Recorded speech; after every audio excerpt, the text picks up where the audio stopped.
बहुत ही सिंपल उदाहरण से समझते हैं। मान लीजिए कि हमें एक घर बनाना है, तो इसमें 3 स्टेप्स होंगे। स्टेप 1 है इंजीनियरिंग, यानी कि दिमाग वाला काम, पूरे प्रोजेक्ट का डिजाइन कागज पर तैयार करना।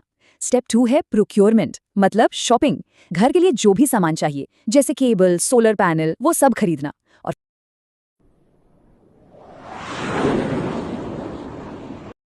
तो चलिए आज एक ऐसी स्मॉल कैप कंपनी की गहराई में उतरते हैं जो आजकल बाजार में काफी हलचल मचा रही है। कंपनी का नाम है विक्रांत इंजीनियरिंग। सवाल ये है कि क्या ये वाकई एक छिपा हुआ हीरा है या फिर निवेशकों के लिए एक वैल्यू ट्रैप? आइए मिलकर पता लगाते हैं। सबसे पहले इस एक नंबर पर गौर कीजिए, 2,500 करोड़ रुपए। दिसंबर 2025 में इस छोटी सी कंपनी ने इतने बड़े ऑर्डर्स जीते। जी हाँ, 2,500 करोड़, ये कोई छोटी मोटी रकम नहीं है।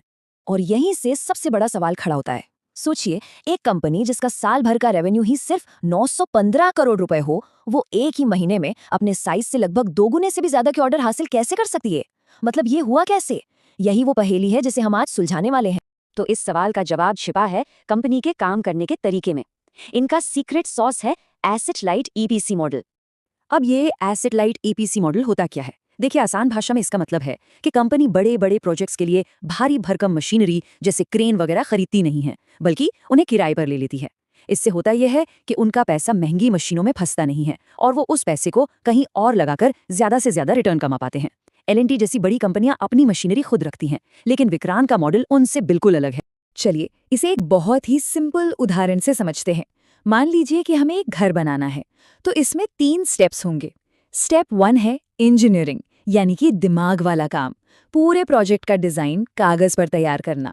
स्टेप 2 है प्रोक्योरमेंट, मतलब शॉपिंग, घर के लिए जो भी सामान चाहिए जैसे केबल, सोलर पैनल, वो सब खरीदना। और फाइनल स्टेप 3 है कंस्ट्रक्शन, यानी असली मेहनत वाला काम। इसमें ठेकेदारों को हायर करना और क्रेन जैसी मशीनें किराए पर लेकर घर को बनाना। विक्रांत इंजीनियरिंग भी बस यही काम बहुत बड़े स्केल पर करती है। और देखिए, ये कोई छिपी हुई बात नहीं है। कंपनी खुद अपनी इन्वेस्टर प्रेजेंटेशन में चिल्ला चिल्ला कर कहती है कि ये एसेट लाइट मॉडल ही उनकी सबसे बड़ी ताकत है। जैसा कि यहाँ दिख रहा है, इसी मॉडल की वजह से उनकी लागत कम रहती है और काम करने की रफ्तार बढ़ जाती है। तो ये बात तो साफ है कि यही उनके ग्रोथ का असली इंजन है। लेकिन कहानी सिर्फ यहीं खत्म नहीं होती। इस कंपनी पर सिर्फ हमारी और आपकी ही नजर नहीं है। मार्केट के कुछ बहुत बड़े और समझदार लोग, जिन्हें हम स्मार्ट मनी कहते हैं, वो भी इसमें दिलचस्पी ले रहे हैं। और ये वेल्स कोई और नहीं बल्कि आशीष कचोलिया और मुकुल अग्रवाल जैसे दिग्गज निवेशक हैं। इन लोगों ने इस कंपनी में अच्छी खासी हिस्सेदारी खरीदी है। और देखिए, जब बाजार के इतने बड़े खिलाड़ी किसी छोटी कंपनी पर दांव लगाते हैं, तो ये अपने आप में एक बहुत बड़ा सिग्नल होता है। ये कंपनी के पोटेंशियल पर एक मजबूत भरोसे जैसा है।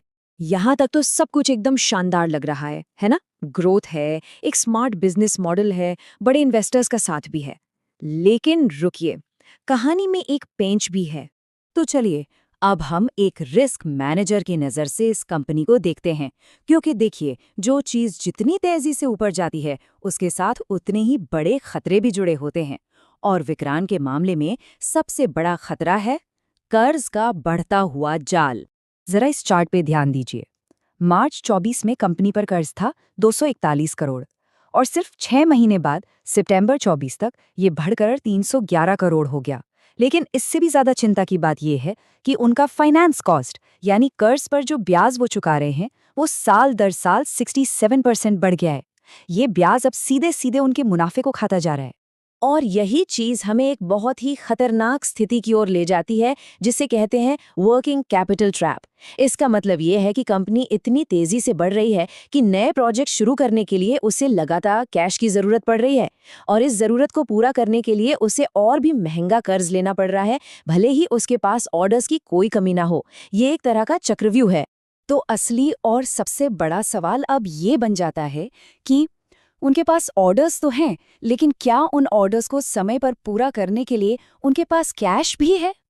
यही वो $1,000,000 सवाल है जिसका जवाब सब ढूंढ रहे हैं। चलिए अब बुल और बेयर, यानी तेजी और मंदी, दोनों पक्षों की दलीलों को एक साथ रखकर अंतिम फैसले पर पहुंचने की कोशिश करते हैं। ये एक क्लासिक हाई रिस्क बनाम हाई रिवॉर्ड वाला मामला बन चुका है। यहाँ पर दोनों पक्ष बिल्कुल साफ साफ दिख रहे हैं। एक तरफ बुल केस कहता है कि 4,240 करोड़ की जबरदस्त order book, smart asset light model और सुपर इन्वेस्टर्स का साथ इस स्टॉक को एक मल्टी बैगर बना सकता है। वहीं दूसरी तरफ बेयर केस हमें चेतावनी देता है कि तेजी से बढ़ता कर्ज, वर्किंग कैपिटल का जाल और इतने बड़े ऑर्डर्स को पूरा करने का रिस्क एक बहुत बड़ी मुसीबत भी बन सकता है। तो इस पूरी बातचीत का निचोड़ क्या है? सबसे अहम बात यह है कि कंपनी के अगले तिमाही नतीजे ही सब कुछ तय करने वाले हैं। वही बताएंगे कि ऊंट असल में किस करवट बैठेगा। तो जब अगले नतीजे आएंगे तो हमें इन 3 चीजों पर खास नजर रखनी होगी। पहला, कंपनी का cash flow from operations positive है या नेगेटिव। दूसरा, क्या कंपनी ने अपना कर्ज चुकाना शुरू किया है। और तीसरा, क्या वो इन नए ऑर्डर्स पर अपना प्रॉफिट मार्जिन बनाए रख पा रही है। इन्हीं सवालों के जवाब कंपनी का भविष्य तय करेंगे। और हाँ, एक ज़रूरी सूचना, ये पूरा विश्लेषण सिर्फ और सिर्फ शैक्षिक मकसद के लिए है। हम कोई सेबी रजिस्टर्ड सलाहकार नहीं हैं और ये किसी भी तरह की खरीदने या बेचने की सिफारिश बिल्कुल नहीं है। वैसे अगर आपके मन में भी किसी स्टॉक को लेकर कोई सवाल है तो नीचे कमेंट्स में हमें ज़रूर बताइएगा। हम जल्द से जल्द जवाब देने की पूरी कोशिश करेंगे। अगर आपको हमारा ये विश्लेषण पसंद आया हो तो चैनल को सब्सक्राइब करना मत भूलिएगा। और हाँ, आप हमारे मुफ्त व्हाट्सएप ग्रुप विश 100 करोड़ से भी जुड़ सकते हैं। आज हमारे साथ जुड़ने के लिए आपका बहुत बहुत शुक्रिया। और हमेशा याद रखिएगा, ट्रेड हमेशा अनुशासन के साथ करें।